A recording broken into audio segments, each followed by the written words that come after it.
Turkey calls are like fishing lures. They come in all shapes, sizes, and styles. And like fishing lures, there's a turkey call for almost every situation. They are high volume calls, they're low volume calls, they're pot calls, shaker calls, but all turkey calls fall into two categories, either friction calls or air-driven calls. Seasoned turkey hunters master and carry a variety of calls, and they choose a certain call for a given situation. But what if you are just learning and want to go learn turkey calls for the first time? Which call is right for you and which one is easy to use? In my opinion, you can start with a box call. Box calls have been around forever. They come in different shapes, sizes, and styles, but they're easy to use and can make or mimic all the sounds that wild turkeys make. To fully understand and become efficient with using box calls, you need to understand the parts of the call and familiarize yourself with how they operate. The parts of a box call are basically the handle or the bottom of the call, the walls, the sound chamber, and the lid. The lid is flat on top and is curved on the bottom. The lid is attached to the box by a screw, and on that screw between the lid and the box is a spring. And this spring helps keep the proper pressure on the lid and keeps the lid aligned with the walls of the box. There are actually two ways to hold and operate a box call. Right-handers tend to hold the box by the handle in their left hand and the lid in their right hand. For left-handers, it's just the opposite. There are two ways to actually run the call. Some people prefer the lid pointed toward their body, and others, including myself, prefer to run the call with the lid pointed away. The basic call of wild turkey vocabulary is a yelp. And a yelp is built into every box call. It's very simple. So that's where we'll begin.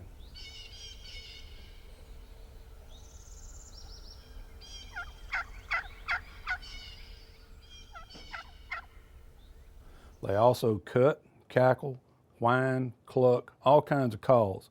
But if you can yelp, you can call turkeys.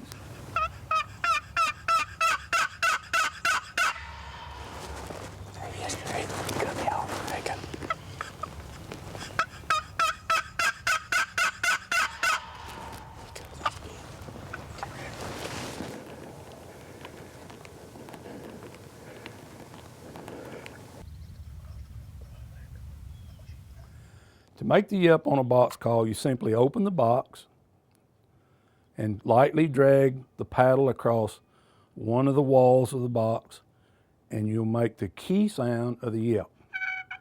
As it continues across, the paddle closes the sound chamber and produces the yoke. A yelp is a key yoke sound.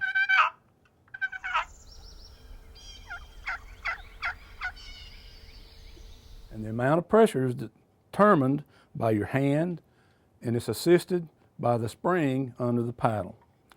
To increase the friction between the paddle and the wall of the box, you can add chalk, but you be careful not to touch the bottom of the paddle or lid or the sides of the walls with your hands, because there's enough oil on the skin of your hands to affect the performance of the call.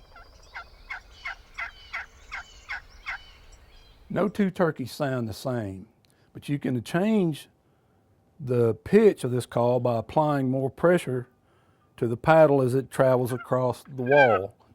Cadence is the key. So one of the best ways to learn is to find a source on the web where you can actually hear wild turkey vocalizations. Most of the call manufacturers offer audio tapes or DVDs where you can actually listen and learn and practice to get in the right cadence.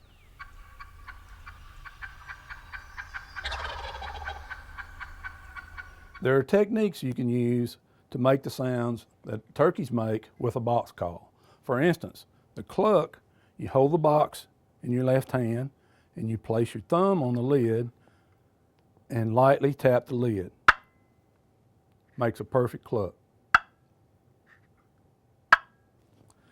To purr or whine, you put light pressure on the wall with the paddle and slightly drag the lid. Real soft call. Cuts and cackles are an excited series of clucks, varying in pitch.